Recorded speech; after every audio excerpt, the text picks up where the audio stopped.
English रोज़ plants को जब आप नर्सरी से लाते हैं तो वो बहुत ही ज़्यादा फूलों से भरे और हरे भरे नज़र आते हैं, लेकिन कुछ ही दिनों के बाद इन पर फूल और पत्ते नज़र नहीं आते, बल्कि सिर्फ खाली टहनियाँ बाकी रह जाती हैं।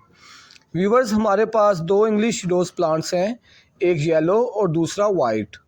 आज की वीडियो में हम इसी टॉपिक पर डिटेल से बात करेंगे कि इंग्लिश रोज़ प्लांट्स को गमलों में कैसे ग्रो किया जाए। सो फ्रेंड्स, वीडियो कंप्लीट ज़रूर देखिएगा। अस्सलाम वालेकुम व्यूअर्स, मेरा नाम मोहम्मद आमिर है और हमारे यूट्यूब चैनल का नाम टेरेस गार्डनिंग जोन है। फ्रेंड्स, एशियाई मुल्कों जैसे पाकिस्तान, इंडिया जैसे मुल्कों में इंग्लिश रोज़ प्लांट्स को सीड से ग्रो नहीं किया जाता, बल्कि इनकी ग्राफ्टिंग की जाती है। इंग्लिश रोज़ प्लांट्स मुख्तलिफ़ इक़साम और कलर्स में होते हैं। आप कोई सा भी इंग्लिश रोज़ प्लांट ले लें, आप देखेंगे कि इनका जो नीचे वाला हिस्सा यानी जो मेन स्टेम्प होती है वो जंगली गुलाब की होती है।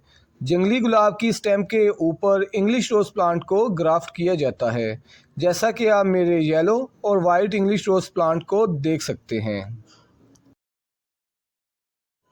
और फ्रेंड्स, अगर आप गौर करें तो आप देखेंगे कि मेरे इस येलो रोज़ प्लांट की मेन स्टेम से 2 से 3 शाखें निकली हुई हैं। जैसा कि मैंने आपको अभी बताया है कि इसकी जो मेन स्टेम है वो इंग्लिश गुलाब की है, तो लिहाजा जंगली गुलाब की मेन स्टेम से जितनी भी ग्रोथ होगी वो हमारे लिए बेकार है, क्योंकि इस पर फ्लावरिंग नहीं होगी। फ्लावरिंग हमेशा इंग्लिश रोज़ प्लांट के ग्राफ्ट किए गए हिस्से से ही होगी। जंगली झाड़ी की प्रूनिंग के साथ साथ ज़्यादा से ज़्यादा फ्लावरिंग के लिए इंग्लिश रोज़ प्लांट्स की ऊपर से भी प्रूनिंग करना ज़रूरी होता है।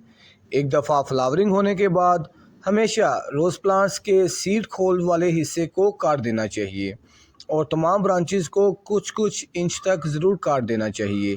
इससे नई रूट्स डेवलप होंगी और नई ब्रांचेस पर ही फ्लावरिंग होती है। आप जितनी ज़्यादा अपने रोज़ प्लांट्स की प्रूनिंग करेंगे, ये उतना ही ज़्यादा ग्रोथ करेंगे और उतनी ही ज़्यादा फ्लावरिंग भी होगी। तो फ्रेंड्स, इन प्लांट्स के नीचे वाले हिस्से से जितनी भी ग्रोथ हो आप उसे प्रून करते रहा करें, यानी काटते रहा करें। अगर आप इस जंगली गुलाब की ग्रोथ को नहीं काटेंगे तो ऊपर से इंग्लिश रोज़ प्लांट बिल्कुल भी ग्रोथ नहीं करेगा, क्योंकि इसे ग्रोथ करने के लिए खुराक ही नहीं मिल पाएगी, क्योंकि सारी खुराक तो जंगली झाड़ी की ग्रोथ में वेस्ट हो जाएगी।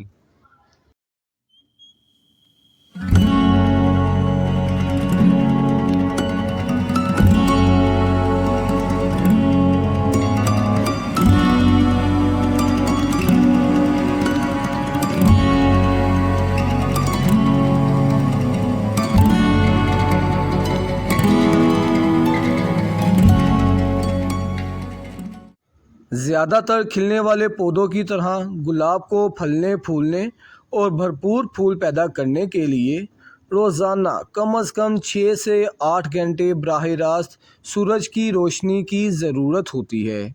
इससे कम सूरज की रोशनी में ना सिर्फ फूलों की कमी होती है, बल्कि पौधे की बीमारियों में भी इजाफ़ा होता है। गमलों में लगाए गए गुलाब इतने ज़्यादा बड़े नहीं होते जितने कि वो ज़मीन में बड़े होते हैं। गुलाब के पौधों को जब आप नर्सरी वगैरह से लाते हैं तो वो छोटे गमलों यानी 6 इंच, 8 इंच या 12 इंच के गमलों में लगे होते हैं। गुलाब के पौधे गमलों में अच्छी तरह से ग्रो करते हैं जब इनकी जड़ों को ग्रो होने के लिए काफ़ी जगह मिले। गमले जितने ज़्यादा गहरे होंगे, जड़ें उतनी ही ज़्यादा ग्रो करेंगी। इसलिए गमले ऐसे सेलेक्ट करें जो 2 से 2.5 फीट गहरे और 1.5 से 2 फीट ऊपर से चौड़े हों। गुलाब ऐसी मिट्टी में तेज़ी से नशोनुमा पाते हैं जो ढीली और चिकनी हो, ताकि इनकी जड़ें आसानी से फैल सकें। अगर आप सिर्फ गार्डन सॉइल ही यूज़ करते हैं तो वो आपके गुलाब के पौधे को ख़राब कर देगी। मिट्टी चूँकि बहुत भारी होती है, पानी देने पर चिकनी और सूखने पर बहुत सख्त हो जाती है। दोनों ही सूरतों में गुलाब का पौधा ख़राब हो जाता है, क्योंकि गुलाब के पौधे गीली और सूखी चिकनी मिट्टी को नापसंद करते हैं। इसलिए गमले में प्लांट शिफ्टिंग के वक्त मिट्टी में थोड़ी मिकदार में रिवर सैंड यानी रेत को भी मिक्स कर दें।